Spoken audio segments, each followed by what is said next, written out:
Hello, my name is Lydia Fraser and this is my second video blog, and this one is on professional identity. To understand this topic further, I investigated and identified factors that facilitate my professional identity. I identified that my experience with different age ranges of children from birth to 6 years is very beneficial for my understanding of the ages and stages of the EYFS. This has helped me in planning activities, in making next steps for children, in being flexible when changing rooms in the setting when I was in a day nursery, and in planning activities for the children in setting. In my career, I have experienced several different types of setting. This has supported me in my current role, as I used to work as a nursery nurse, a senior nursery nurse, and now as an learning support assistant, which has given me transferable skills such as the ability to work with families with complex needs. My range of experience in different settings has helped me develop the ability of how to work best with different personalities, which I feel is an important part of the role as an early years practitioner. If you can build up a good professional relationship with others, it will help you in supporting the children and families in your setting. When I was a senior nursery nurse, I had to lead the under 2s room in the setting. When doing this, it extended my knowledge of leadership and management skills, as I had to manage 3 staff with different skills and various amounts of experience, ranging from 10 years to an apprentice who had no experience. With this, I needed to guide them into learning early years skills using my own experiences, which I found challenging but valuable in my professional identity experience, and how I share my skills and experiences with other staff to help them grow and develop. My perception of my professional identity is that although I have the appropriate qualification, is this enough to support children with such important parts of learning? In my school setting, although the teachers are responsible for children who have an individual learning plan, learning support assistants are largely responsible for the majority of interventions for these targets. Personally, I feel that this is an area of practice that can be improved upon, as often the children who have these ILPs are the children who need the support of qualified teachers more than the other children.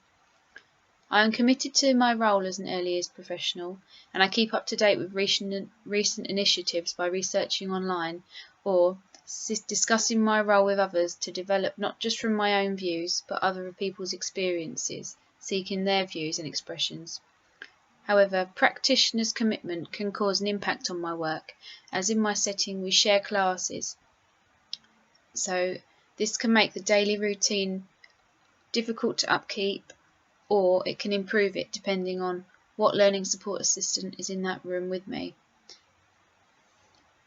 And this also makes an impact on if they can meet the expectations of the class teacher, whether they can keep up with reading with the same amount of children, and whether they also ensure that children are using their comprehension skills as well as just reading the words and making sure that they can read them.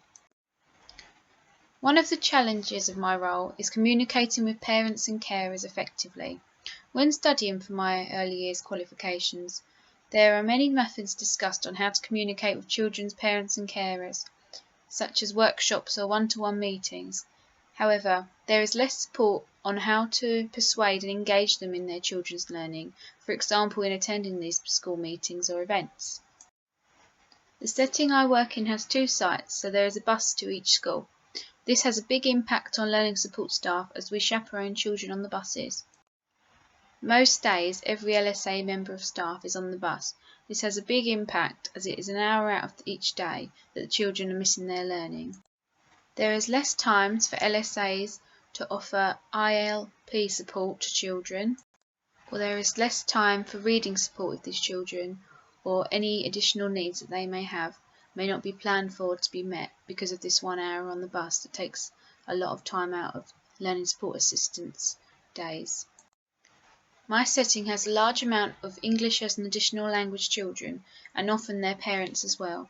This can have a big impact on whether parents attend these meetings. For example, one child in the setting, their parent is visionarily impaired, and they also they don't speak English yet that well, so they find it difficult to attend these sessions as they cannot understand what's being spoken, and they also can't see the body language that's being used by the teacher, so they can't get a brief understanding of what's going on in the setting for that child. Some of these parents have also expressed that they feel unable to teach their children, mainly due to their own education in their country. Sometimes they might not start school till they're 7, so they're unsure what their child should be learning at age 5 or under. One way I have progressed in my professional identity is in attending a training event arranged by a teacher in my setting whose main job is reading recovery with the children. She explained how children can use the illustrations in books to support their reading, as many practitioners, including myself, were trying to stop children doing this, as we felt they were only supposed to be using the words in the book and not the illustrations. However, she said that using the illustrations are what they are supposed to do in their reading. She explained the importance of making sure children also understood what they were reading and had good comprehension skills, rather than they just read the words in the book monotonely. She helped me develop as a professional, and then I could support the children more effectively in their literacy. My professional identity has continually grown and developed, as I am incredibly passionate about early years, so I've been motivated to construct my professional identity around this by continuing my professional development, by attending training such as early years literacy training and beach school training. Now I have this qualification in the pedagogical approach of outdoor learning by being a beach school practitioner. This supported the children I worked with holistically, as not only did it support them academically, but it also supported some children with their self-belief and confidence, and also in experiencing new things, as some of these children, when they were 2, they hadn't yet been to a beach, so they experienced new sensations and were able to use different vocabulary than they would usually use, which extended their language development as well. A large part of professional identity is how others perceive us and how we view ourselves within the workplace. This can have an extensive impact on practitioners' performance. At my setting, I feel valued and have many inspirational and experienced leaders and practitioners to learn from. However, if I did not feel valued, this would have an impact on the children in the class, and I would not be as motivated with my work, which could also impact on the class teacher and other workers who enter my room.